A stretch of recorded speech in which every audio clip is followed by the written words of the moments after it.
Salam alaikum wa rahmatullahi wa barakatuh. Dans cette vidéo, on va voir la correction de l'exercice numéro 1, bien sûr de la deuxième partie, la géométrie. إذا ناخذوا معايا الرسومات اللي رسمتوها بالنسبة لهذه الوصية هذه وتبعوا معنا التصحيح. نبداو على بركة الله. Alors, بالنسبة l'exercice numéro 1, أول سؤال ou bien premier enseignement, c'est de tracer un segment MN avec un longueur de 6 cm. بالنسبة لي غادي ندير 3 cm. علاش غادي ندير غير 3 حيت عندي القياسات كبار. فهمنا؟ دونك بالنسبة لكم غادي ترسموا هذا واحد لو سيغمون avec un longueur de 6 cm. 6 cm. مزيان. إذا en utilisant l'équerre ou bien la règle, je vais tracer le segment MN avec une longueur de 3 cm ou bien pour vous 6 cm. ودائما ملي كنرسم الشكل ديالي كنحدد لي نون et les limites. علاش كنعرفوا بان le segment est limité de deux côtés. Voilà le côté M et le côté N. Très bien. Deuxième renseignement. الحاجة الثانية اللي طلبوها لنا في التمرين هذه c'est de tracer une droite D qui est perpendiculaire sur MN et passant par leur milieu. Alors, باش نحدد انا الميليو، اذا اول حاجه خصنا نحددوا الميليو. باش نحدد انا الميليو ديال هذه القطعه هذه MN، دونك اول حاجه يا اما غادي نستعملوا ليكار او بيان لو كومبا.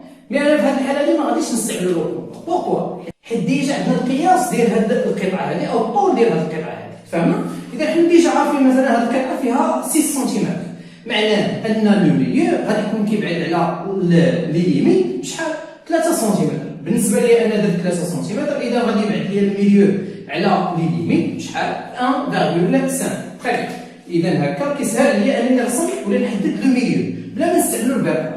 اذا هنا غادي ندير 1.5. فوالا لو ميليو A. Très bien. مزيان. ماتنو نقدر نستعمل اولا نقدر نرسمو لا droite D. علاش؟ حيت ديجا عندنا لو ميليو. Alors pour tracer la droite D qui est perpendiculaire على MN، عمودي على MN، غنستعملوا ماذا؟ غادي نستعملوا ليكار. Très bien.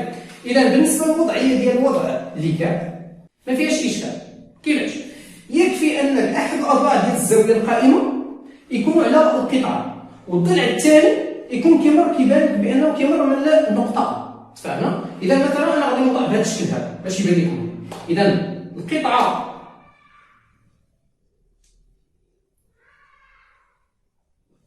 فوالا، إذا الضلع الأول ديال الزاوية القائمة على القطعة MN، والجزء الثاني كيمر من لو بوان. إذا هنا شنو كندير؟ كنرسم فقط جزء واحد، ما كنوصلش للزاوية القائمة. علاش؟ لاحظ معايا أن الزاوية القائمة كاين. كذلك أغلب الأدوات الهندسية عند كذا كيكون هنا فيها إشكال. إذا يكفي أنك ترسم جزء فقط بسيط هنايا وكتحيد ليكار ديالك. هكا كتكون حددتي المستقيم اللي غادي يمر. مزيان. من بعد كتستعمل يا اما ليكار ولا كتستعمل لا ريغل ديالك المسطره وكتكمل الرسم ديال المستقيم بحيث انه يكون كيمر مناش من لو بوان ا وكطولو من الجهتين بجوج.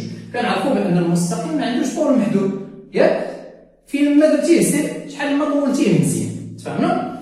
اذا هادشي علاش دائما كنشير واحد النقطه اللي هي ان الشكل خاصو يجي نص الورقه ديالي، خاص يقطع ديال ليسباس على اليمين وعلى اليسار، وما كرهناش ليسباس يكون عندنا الفوق والتحت.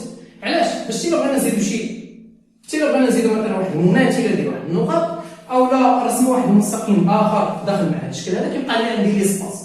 اما مثلا اذا حطيت انا الشكل في الهامش ديال الورقه ديالي دونك هنا غادي يبقى مشكل. مزيان. اذا هذا سي لا دروات دي كي اي بيربونديكولار سور MN اون 100 ملم في المنتصف ديال هذا القطع. طيب قربوا هذا البوان ام معنا لي. Alors, بالنسبة للتروازيام renseignement, c'est de placer un point I. نحطو واحد البوان I مالها كاينة على المستقيم D، ولكن بشرط نحطها يا إما الفوق ولا التحت.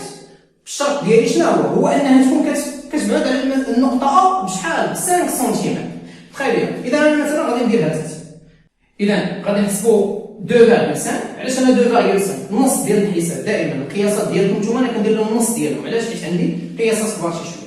إذا غادي ناخذ هنايا 2.5 بالنسبة لكم شحال هي 5 سنتيمتر. إذا ها هي لو بوان.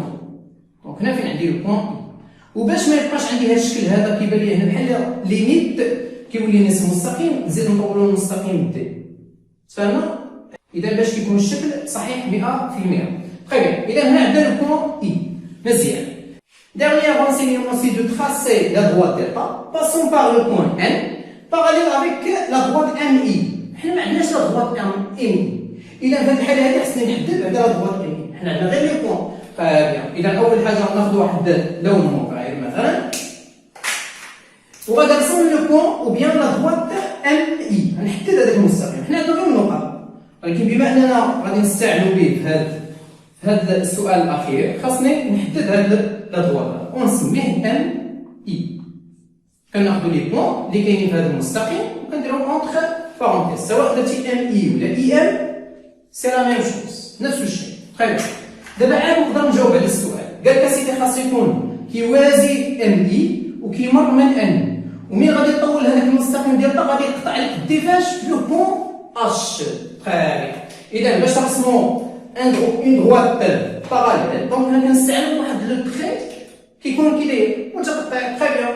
إذا دائما باستعمال ليكا غادي نحط هاد الضلع ديال الزاوية القائمة على المستقيم إي اللي ديجا عندي. فوالا ماشي بالضروري يكون كيمر الخط المتقطع، ماشي بالضروري يكون كيمر من لو بوان ان. تفهمنا؟ شحال واحد هنايا كيرسم هذاك الخط المتقطع كيمر من لو بوان ان، راه سي با غاف، راه ما كاينش اشكال. اذا هنا غادي نرسم، اذا لاحظ معايا ضلع على ضلع الزاويه القائمه على المستقيم اي، وغادي نرسم الخط المتقطع،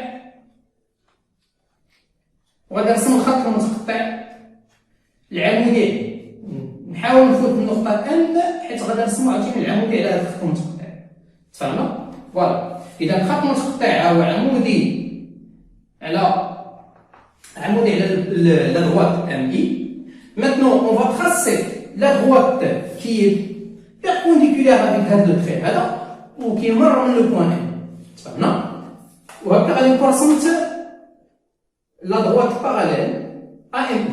إذا دائما ضلع على الخط أو على القطعة أو على المستقيم، والضلع الثاني كيمر من لو بوان وكنرسم الجزء الأول. دائما ما كنوصلش كما قلنا للزاوية القائمة. مزيان. دابا شنو غادي ندير؟ غادي نحولو هذا المستقيم هذا بحيث أنه يبان عندي بأنه عمودي على الخط المتقطع وكيمر من لو بوان اش. هنا فين عندنا لو بوان اش؟ إذا نضربو المستقيمين هنا بجوج باش يبان لكم الانترسيكسيون دي دروات، دونك التقاطع ديال المستقيم. إذا هذا المستقيم ديال طا نحيدو هاد اللون هذا نحطوه هنايا شي شويه باش يبان لنا الفرق بيناتهم. إذا هذا المستقيم ديالي مزيان. إذا هنا عندنا دائما بطبيعة الحال عندنا تعامد. Et voilà la correction de l'exercice numéro 1.